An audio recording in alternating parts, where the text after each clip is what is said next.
All right, so move on to the next segment. We're going to pivot here to the world of college basketball, and I'll be sharing my March Madness preview. So March Madness is here, one of the most exciting sports tournaments in the world today. In this segment, I'll be sharing who I do believe will win March Madness, my dark horse picks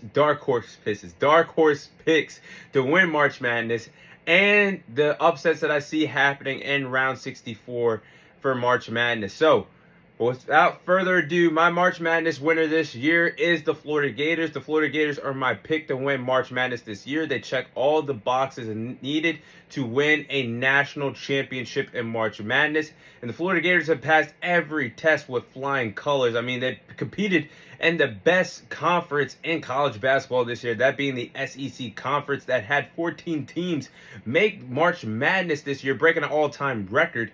But the Florida Gators have went 14-4 against SEC opponents. They just won the SEC championship tournament this past weekend, and this team has everything you want, starting with their tremendous three guards of Walter Clayton III, Elijah Martin, Will Richard. They are explosive with the basketball in their hands. They know how to score, help their teams go on runs. This Florida Gators team is a good three-point shooting team. They play well on the defensive side of the ball. They collect rebounds as well. They know how to box out and collect rebounds and go on runs and never look back. And they know how to put teams away when they gain momentum. And that's everything you need to win a March Madness tournament. And being a Florida Gators fan, this is the first time since the Billy Donovan days that the Florida Gators have a legit chance of winning a national title. The last time they did it was in 2006, 2007, and when they went back-to-back those years. It's been long overdue, but I think Florida's going to win it all this year in March Madness. They got this team, the squad, and the confidence to do it.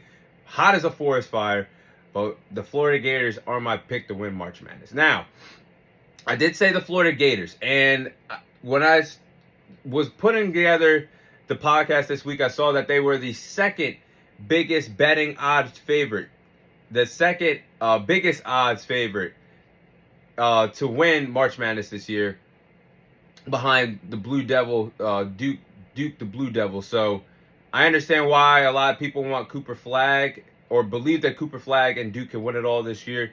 But I just feel like this is Florida's chance to win it. Now let's go over the dark horse teams now. First dark horse team that I do believe could go on a run, and if anybody's going to knock out Florida and the West region, it's the Maryland Terps. Now, the Maryland Terps they have a really good lineup, and this is a really good program that has been built from the ground up. And it's good to see the Maryland Terps become a legitimate team once again in college basketball. I mean, they got so many guys that could hurt you in so many ways. And yes, they could be on upset alert against Grand Canyon this Friday. I don't think that's going to happen. But in terms of being an effective team, the Terps are a top 10 defensive. They have a top 10 defensive efficiency rating in the country. That's tremendous. And again, I think they got screwed because this should not be a 5 seed. They should not be a 5 seed because if that slip up against Michigan in the semifinals of the Big Ten championship does not happen, where they allowed a guard to run basically a 40 down from running coast to coast from one end of the court to the other end of the court, making a layup with 0.1 seconds left. I think Maryland was good enough to defeat Wisconsin in a Big Ten championship, and they would have been a much higher seed, but unfortunately fell to a 5th seed. I just think Maryland's projected ceiling would be against Florida in the Sweet 16, but this is March, and I know I'd pick Gators, but this is March. If the Terps can get past Florida the Sweet 16, or if Florida somehow, some way falls before the Sweet 16, the Terps, it's wide open for them to at least make the Elite 8. So that's why I have them circled as a dark horse team. Another dark horse team would be Michigan State. Now, never count out Tom Izzo in the Michigan Spartans, because Tom Izzo has been around the block for a long time in college basketball. I mean, he's a former national champion, has helped his respective programs get to 26 straight March Madness appearances, which is remarkable. and shows consistency of what you could do with several programs year in and year out for nearly 3 decades in college basketball. And yes, when you look at Michigan State, what they've done all year long, they were the uncrowned Big Ten champions until they got upset against Wisconsin in the semifinals of the Big Ten championship. They just played a team that was better than them on that respective day. But Michigan State is a team that I do believe could go on a deep run. And I think their ceiling is as high as the Elite Eight because they're in the same region as Auburn, unfortunately. But the path that I see Michigan State going on with my bracket, I think they're going to beat the 15th seeded Bryant. No issues there. No big upset.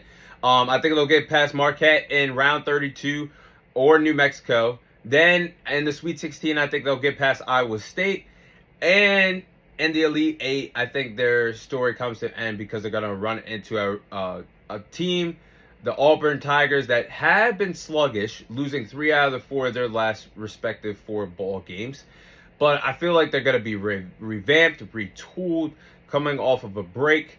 And I think Auburn's going to go on a deep run. But I think Michigan State, their ceiling, to me, is as high as the Elite Eight, getting derailed by the Auburn Tigers. Now, this team I really done my homework on because I'm going to be honest, I did not pay attention to them throughout the duration of the college basketball season until the very end. And that is St. John's program led by Rick Pitino. Rick Pitino has dominated at every program. He's a 2-time national champion, has had St. John playing at an all-time level, a great level this college basketball season. This is a hard-working program. They can hustle, pass the ball well, go on deep runs, play great defensively, and rebound well. That's everything you need to go on a run in the dance in March Madness. With a legend like Rick Pitino, a 2-time national champion that has seen it all, done it all, I think St. John might scare a lot of teams, and they could go on their own deep run. So that's another dark horse team. But now, to close out the segment is my upset. So these are the upsets that I can see happening in round 64, the first round. So here's my upsets. Upset number 1, I have Liberty, the 12th-seeded Liberty, defeating the 5th-seeded Oregon Ducks. I think it could happen. Oregon is not a team to blow out. Oregon's not a team that goes out and blows out teams. Liberty is a team that if you hang around with them and you're not putting up points and the game is very close, I think Liberty can win that game based off of how well they can shoot the three-point ball and how well they can sit down and play defensively. So I think that's an upset there. VCU over BYU. This is a popular one, but I can see VCU defeating BYU. Vanderbilt defeating St. Mary. SEC. The SEC has been the best conference in college basketball. I'm going to put the faith into Vanderbilt here because their head coach, Mark Bryington, was the mastermind as the head coach, a part of that James Madison program that had that small Cinderella run last year when they went all the way to the Sweet 16 and then eventually lost. This is his first year with Vanderbilt, has the experience with March Madness, has a much better team than he had with James Madison last year. I think Vanderbilt is a popular pick over St. Mary. I like Drake over Missouri. This is another popular upset, but Drake is on fire. Missouri might have peaked very early on in the season. Drake has plenty of shooters that can sit down and play defense as well. So those are my upsets for college basketball in round 64 this weekend. And I'll throw in another honorable mention that I put on my bracket as well. That would be Utah State knocking off UCLA. Now, that UCLA team is really good, but this is March. Anything can happen. And I feel like this is going to be a special March Madness year. I can't wait to talk about it with you guys on the podcast. But that is my March Madness preview of who my winner is, dark horse teams that could go all the way, and my upsets for round 64.